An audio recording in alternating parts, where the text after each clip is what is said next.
This might be the most practical mid-range phone Motorola's made in years. The Motorola Edge 70 Fusion packs a 7000 mAh battery, 144Hz AMOLED display, and insane brightness. So this isn't just a review, this is whether Motorola got it right with the Edge 70 Fusion. And design-wise, Motorola didn't reinvent the wheel here, and that's a good thing. It's slim, clean, and still feels premium in the hand. You've got IP68 and IP69 protection, military-grade durability, and Gorilla Glass 7i, which basically means it's not just nice to look at, it's actually built to survive real life. And to be honest, if you're using an Edge 60 Fusion, things will feel very familiar here, but I think the Edge 70 Fusion just feels a little bit more refined, and I really like that accent around the camera housing as well. But the display though is more of an upgrade. You're getting a 6.78-inch 144Hz AMOLED panel, but the real story here is the 5200 nits of peak brightness, and that's a really big jump from the last model. Indoors, everything looks sharp and smooth, but outdoors, this thing is ridiculously visible. But this isn't one of those upgrades that you would necessarily think about, but once you go from a phone with a display as bright as this one, back down to a display that's still pretty bright, but obviously not as much, you will notice the difference. And because of that 144Hz refresh rate, everything just feels just a little bit smoother compared to the previous model. Not a major upgrade, but it's just a nice upgrade nonetheless. And performance-wise, the Motorola Edge 70 Fusion also gets a little bit of an upgrade. Not a major upgrade, but it's one that you will certainly feel in certain situations. The phone's now packing a Qualcomm Snapdragon 7S Gen 3. Again, isn't a flagship processor, but it's smooth, efficient, and consistent. Apps open really quickly, multitasking is easy, and gaming holds up really well. And compared to the previous model's Dimensity chip, this just feels a little bit more refined overall. Plus with Android 16 out of the box, it just keeps the phone feeling fresh and responsive, and that's exactly what you want in your everyday use. And pair that with the 8 gigs of RAM and 256 gigs of storage, you should have plenty of RAM and storage for all your needs. Now, of course, there are a lot of phones now, even at this sort of price point, coming with 12 gigs of RAM at the base.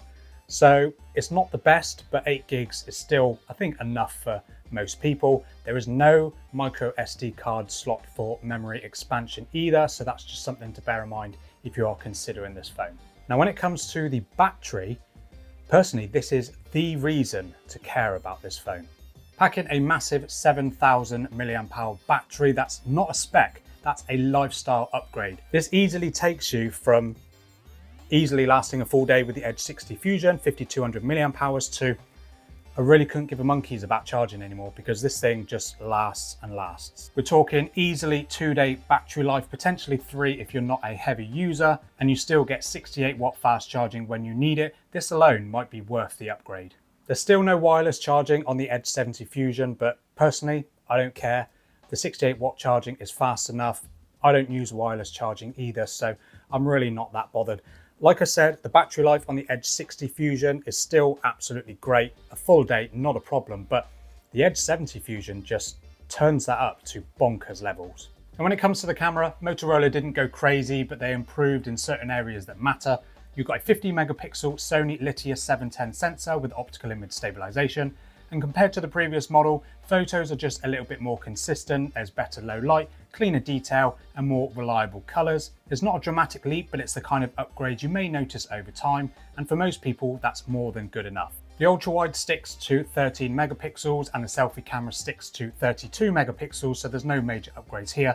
You can also shoot 4K video from that main camera and from the selfie camera as well, and video quality, again, isn't a massive leap. You may notice a few improvements in detail, etc., but there's not going to be anything major.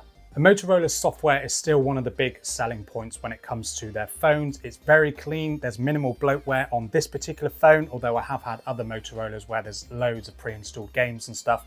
It does lean a little bit more onto Motorola's AI. I'm not going to go into loads of detail about that, but it's just the usual AI bits and bobs that you find on other phones. Yeah, I don't use them personally, but yeah, they're there if you want to use them. You do still, unfortunately, only get 3 years of software support for the Edge 70 Fusion. That's something with this model that Motorola really haven't changed from last year. You do get 4 or 5 years of security patches, so if you do go past that 3 years, of course, you will get a couple more years of security patches for a bit more peace of mind, but it still doesn't match competing brands like Honor and Samsung, which are offering 6 years of major OS updates to even their entry-level devices. So here's the thing. The Motorola Edge 70 Fusion isn't trying to reinvent the mid-range market, it's doing something better.